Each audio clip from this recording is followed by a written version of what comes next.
میں اور ان کی بڑی بیٹی ایمن تقریباً ہم عمر تھے۔ اس وقت ہم ایک ہی اسکول میں پڑھتے تھے۔ میں اور امی اکثر زہرہ خالہ کی طرف چلے جاتے تھے۔ شہزاد انکل تو کبھی گھر میں ہوتے ہی نہیں تھے۔ ان کی اماں اس وقت حیات تھیں۔ اپنے ہاتھوں سے جان بوجھ کر کرائی گئی اس شادی کا سارا الزام وہ انتہائی ڈٹائی سے زہرہ خالہ پر ڈالا کرتی تھیں، اور انکل شہزاد کے گھر سے لا تعلق رہنے کی وجہ زہرہ خالہ کی کم صورتی کو ٹھہراتی تھیں۔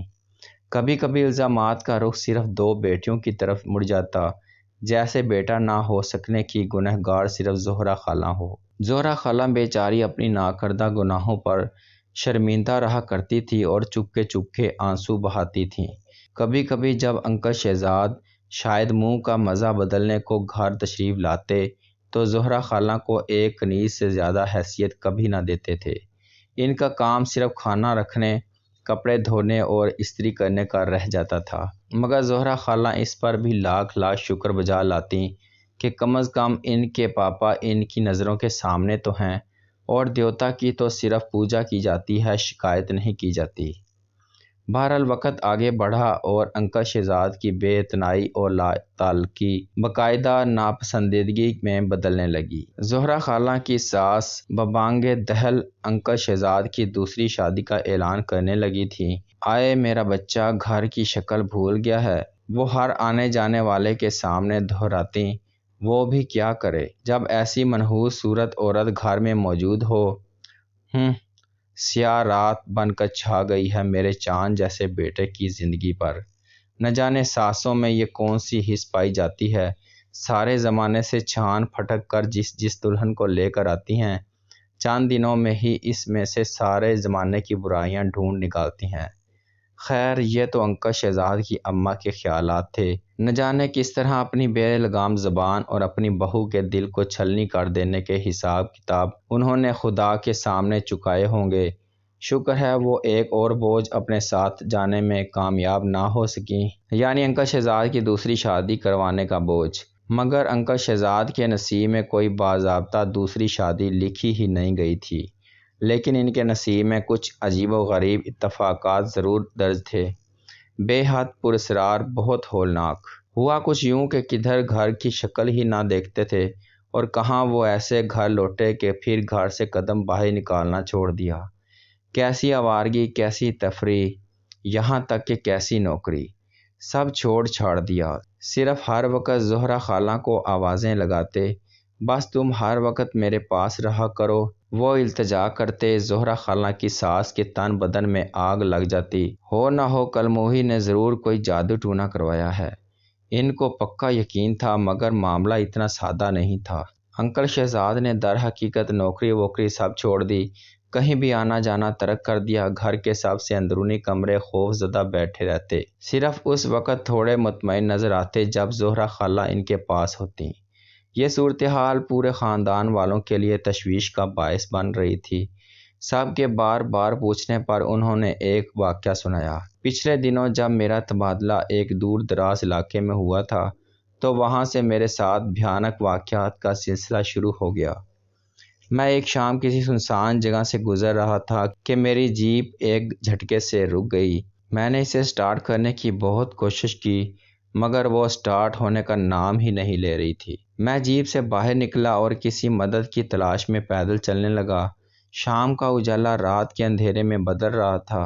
میں جانے کہاں نکل آیا تھا۔ چلتے چلتے ایک عجیب احساس ہونے لگا، جیسے میں اکیلا نہیں ہوں، کوئی میرے ساتھ چل رہا ہے۔ میں نے غور کیا تو مجھے باقاعدہ کسی کے لباس کی سرسراہٹ محسوس ہونے لگی۔ جب میں رکتا تو آواز بھی رک جاتی۔ میں گھبرا کر واپس مڑ گیا، تیز تیز قدم اٹھا کر جیپ کے قریب پہنچ گیا۔ تیز چلنے سے میں ہانپ گیا تھا، مگر میرے ساتھ چلنے والی مخلوق بھی ایسی آوازیں نکال رہی تھی جیسے میرے پیچھے بھاگ کر وہ بھی تھک گئی ہے۔ شکر ہے کہ جیپ فوراً سٹارٹ ہو گئی۔ میں آندھی طوفان کی طرح گاڑی بھگاتا گھر آ گیا۔ مجھے رہنے کے لیے جو گھر دیا گیا تھا وہ بہت ہی پرانا تھا۔ اس میں کمرے تو بے شمار تھے، مگر وہ بہت خستہ حال تھا۔ میرا ملازم وہیں کا رہنے والا تھا، وہ میرے لیے کھانا بنا دیتا تھا اور صفائی وغیرہ کیا کرتا تھا۔ میرے رہنے کے لیے اس نے 2 کمرے صاف کر دیے تھے، باقی گھر کھاٹ کباڑ سے بھرا ہوا تھا۔ گھر کے تین طرف بہت بڑا لان تھا جو بالکل اجاڑ تھا۔ اس میں صرف بے تحاشا بڑھی ہوئی جھاڑیاں لگی ہوئی تھیں۔ کئی درخت بھی لگے ہوئے تھے جن کو دیکھ کر اندازہ ہو سکتا تھا کہ بہت قدیم ہیں۔ جب میں سونے لیٹا تو وہ پراسرار واقعہ مجھے یاد آ گیا۔ ویسے تو ڈر اور خوف سے میرا بالکل واسطہ نہیں تھا، مگر ایک عجیب کیفیت مجھے مسلسل محسوس ہو رہی تھی، جیسے کوئی میرے آس پاس موجود ہے۔ کوئی انجانی چیز۔ میرا ملازم میرے برابر کمرے میں سو رہا تھا۔ میں نے سوچا اس کو آواز دوں کہ میرے کمرے میں نیچے اپنا بستر لگا لے، مگر مجھے شرم محسوس ہونے لگی کہ وہ کیا سوچے گا کہ صاحب ڈر رہے ہیں۔ نہ جانے کب مجھے نیند آ گئی اور نہ جانے کس طرح آدھی رات کو میری آنکھ کھل گئی۔ کمرے میں ایک عجیب بو پھیلی ہوئی تھی، بہت ناگوار۔ میں گھبرا کر اٹھ کر بیٹھ گیا۔ اچانک میرے کانوں سے ایک آواز ٹکرانے لگی، ایک چرچراہٹ، جیسے کوئی جھولا جھول رہا ہو اور جھولا بری طرح زنگ آلود ہو۔ آواز رفتہ رفتہ تیز ہو رہی تھی، اتنی تیز کہ کمرے میں دھمک ہونے لگی۔ اسی طرح وہ بدبو بھی تیز ہو رہی تھی، جیسے کچھ چل رہا ہو۔ مجھے یاد آیا یہ بدبو تو شام میں بھی محسوس ہوئی تھی جب میری جیبھ بند ہو گئی تھی۔ میں ڈر سے کانپنے لگا کہ اچانک لائٹ بند ہو گئی۔ کمرے میں گھپ اندھیرا ہو گیا۔ شفیق! میں نے ملازم کو آواز دینے کی کوشش کی، مگر میری آواز کمرے میں ہی گونج کر رہ گئی۔ ہمت کر کے میں بستر سے نکلا، ٹٹول کر کھڑکی تک پہنچ گیا۔ ڈرتے ڈرتے پردہ سرکایا اور اف! میرا دل خوف سے پھٹنے والا ہو گیا۔ سامنے اجاڑ بیابان لان میں اس آدھی رات کو مکمل اندھیرے میں ڈوبے اس پراسرار گھر میں چاند کی مدھم روشنی میں وہ جھولے پر بیٹھی ہوئی تھی، لمبا سفید لباس پہنے، اپنے سارے لمبے بال آگے اپنے چہرے پر ڈالے، سر جھکائے وہ لمبے لمبے جھولے لے رہی تھی۔ میں تھر تھر کانپ رہا تھا۔ مجھ میں اتنی ہمت بھی نہیں تھی کہ پردہ واپس آگے کر دوں۔ اچانک جھولا رک گیا، مگر تیز چرچراہٹ کی آواز ابھی بھی آ رہی تھی۔ جھولے پر بیٹھی ہوئی عورت نے اپنا جھکا ہوا سر آہستہ آہستہ اوپر کرنا شروع کیا، جیسے کوئی سلو موشن کا سین چل رہا ہو۔ پھر اس کے بالوں کے اوٹ میں سے اس کی آنکھیں، سرخ خوفناک آنکھیں، مجھ پر جم گئیں۔ اس کے سیاہ چہرے پر مسکراہٹ نمودار ہو گئی، وارننگ دیتی ہوئی مسکراہٹ، چیلنج دیتی ہوئی مسکراہٹ۔ شاید میں بے ہوش ہو گیا تھا۔ صبح اٹھتے ہی میں نے اپنا سامان الٹا سیدھا پیک کر لیا۔ شفیق میرے اس اچانک فیصلے پر حیران رہ گیا۔ آپ کو ضرور کوئی غلط فہمی ہوئی ہوگی صاحب، ادھر کوئی آسیب واسیب نہیں ہے۔ میں نے کبھی ایسی کوئی چیز نہیں دیکھی۔ وہ اس لیے کہ بھوت اور چڑیلیں رات کے ہم سفر ہوتے ہیں اور تم رات کو گدھے اور گھوڑے بیچ کر سو رہے ہوتے ہو۔ میں نے تلخی سے کہا، پوری رات ایک چڑیل لان میں پکنک مناتی رہی، جھولے جھولتی رہی، تمہیں پتہ نہیں چلا؟ چڑیل؟ جھولا؟ کون سا جھولا صاحب؟ باہر تو کہیں کوئی جھولا نہیں ہے۔ شفیق حیران رہ گیا۔ اچھا کوئی جھولا نہیں ہے تو یہ کیا ہے؟ میں اس کو بازو سے گھسیٹ کر کھڑکی کے پاس لے آیا اور پردہ سرکا دیا۔ اوہ! مجھ کو اپنی آنکھوں پر یقین نہیں آیا۔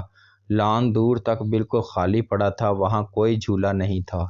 دیکھا صاحب، شفیق نے فاتحانہ انداز میں کہا، ضرور آپ نے کوئی خواب دیکھا ہوگا، مگر مجھے 100% یقین تھا کہ میرے ساتھ پیش آنے والے واقعات وہم نہیں ہیں۔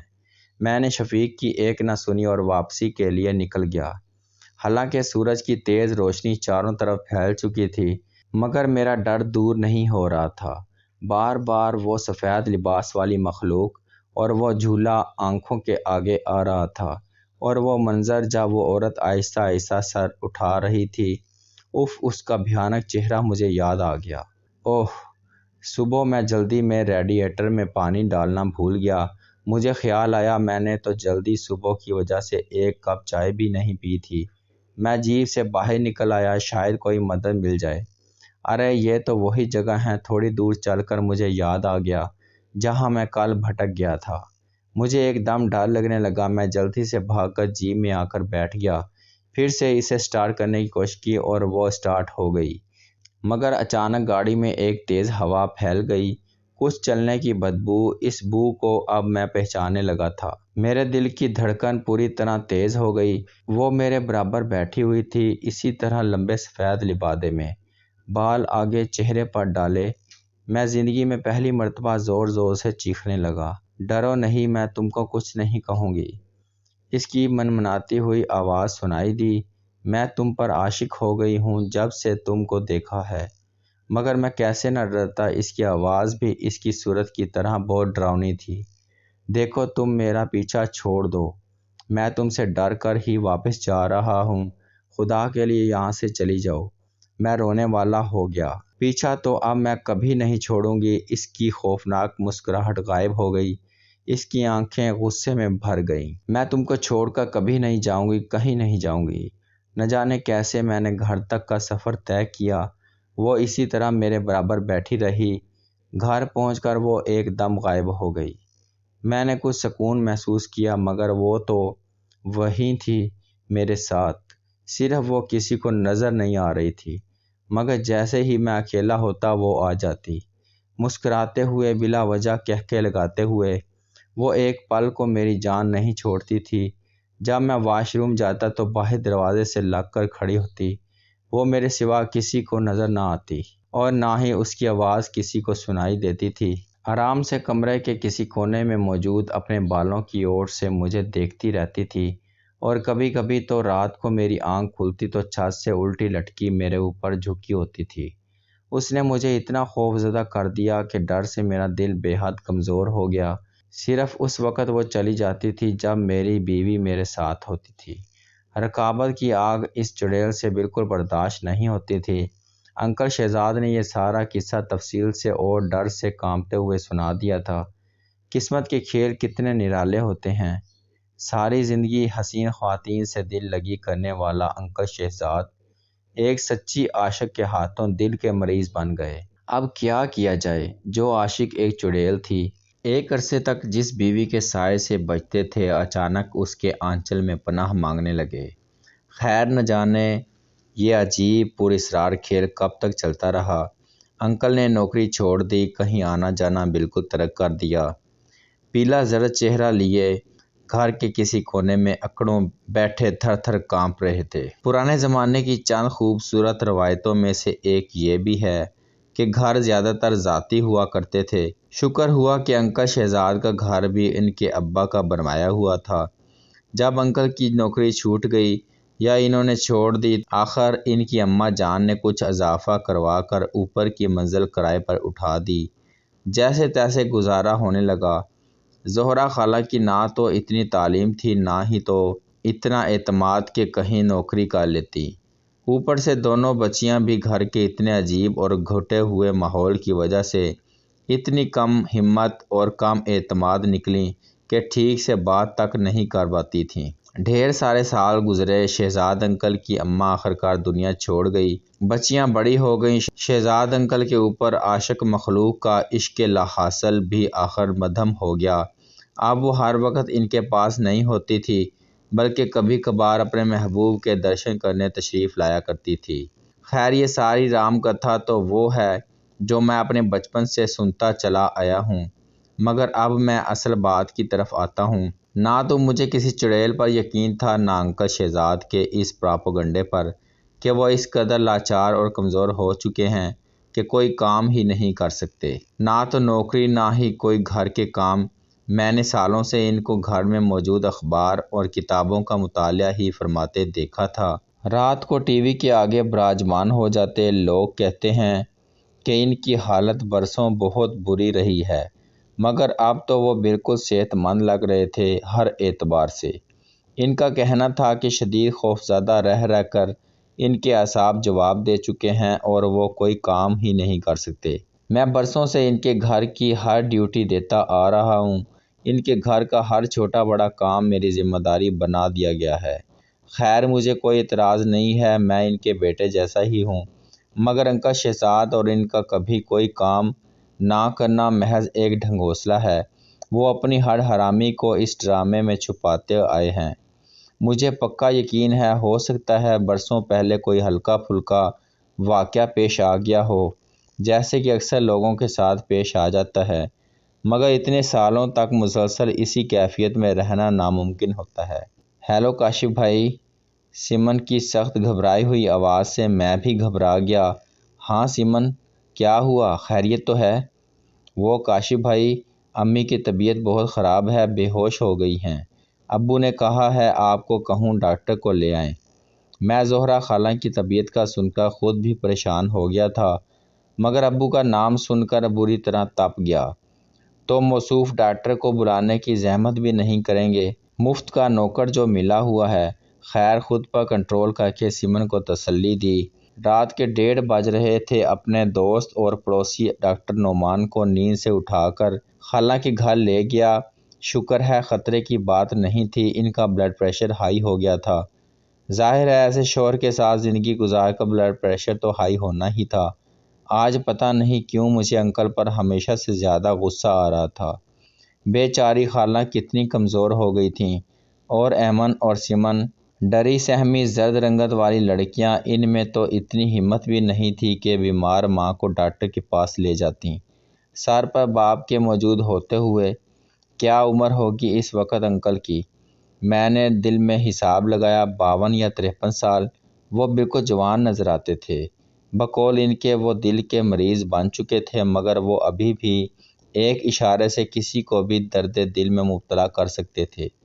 میں نے ایک زہریلی نگاہ ان پر ڈالی، ان کے صرف چند بال سفید ہوئے تھے، چہرے پر کوئی شکن نہیں تھی۔ میرے ساتھ بیٹھے وہ یقیناً میرے بڑے بھائی لگ رہے ہوں گے، مجھ سے کہیں زیادہ وجیح بڑے بھائی۔ کاشف بھائی، آپ آج یہیں رک جائیں پلیز، امی کی طبیعت ٹھیک نہیں، ڈر لگ رہا ہے، سمن نے التجا کی۔ میں ویسے تو اکثر یہاں آتا جاتا رہتا تھا، مگر رات کو رکنا مناسب نہیں لگ رہا تھا۔ مگر سمن کے پیلے پڑے چہرے کو دیکھ کر مجھے ترس آ گیا۔ چلو ٹھیک ہے، میں امی کو فون کر کے بتا دیتا ہوں۔ سمن مطمئن ہو گئی۔ میرا بستر انکل شہزاد کے کمرے میں لگا دیا گیا۔ میں نے کوفت محسوس تو کی، مگر سارے دن کا تھکا ہوا تھا، اور اس وقت رات کے 3 بج رہے تھے۔ میں لیٹتے ہی سو گیا، مگر رات کو اچانک میری آنکھ کھل گئی، جیسے ہوا کا تیز جھونکا میرے چہرے سے ٹکرا گیا ہو۔ ایک عجیب بو محسوس ہو رہی تھی، جیسے کچھ جل رہا ہو۔ پھر ایک آواز کمرے میں گونجنے لگی، چر چر، جیسے کوئی جھولا جھول رہا ہو، زنگ آلود جھولا۔ میں نے اٹھنے کی کوشش کی، مگر میرا جسم جیسے پتھر کا بن گیا تھا۔ جھولے کی آواز تیز ہونے لگی، میں نے آنکھیں پوری کھول دیں۔ کمرے میں مدھم روشنی پھیلی ہوئی تھی۔ اس ملگجی روشنی میں کوئی اندر داخل ہو گیا، سفید لباس میں، بال آگے ڈالے۔ وہ آہستہ آہستہ انکل شہزاد کی طرف بڑھ رہی تھی۔ میرا دل خوف سے پھٹنے لگا۔ وہ انکل کے قدموں میں بیٹھ گئی، ان کے پیر سہلانے لگی۔ انکل نیند میں کسمسائے۔ اس نے آہستہ سے اپنے منہ سے بال ہٹا دیے۔ انکل شہزاد نے ساری زندگی اس کے بھیانک چہرے کا جو نقشہ کھینچا تھا، وہ تو کچھ بھی نہیں تھا، وہ کہیں زیادہ مکروہ تھی۔ اچانک اس کی سرخ آنکھیں مجھ سے ٹکرائیں۔ میں ڈر سے کانپ رہا تھا۔ وہ مسکرانے لگی، پھر مجھ پر نظر جمائے ہوئے اس نے اپنی کالی سیاہ زبان نکالی اور انکل کے قدموں پر رکھ دی۔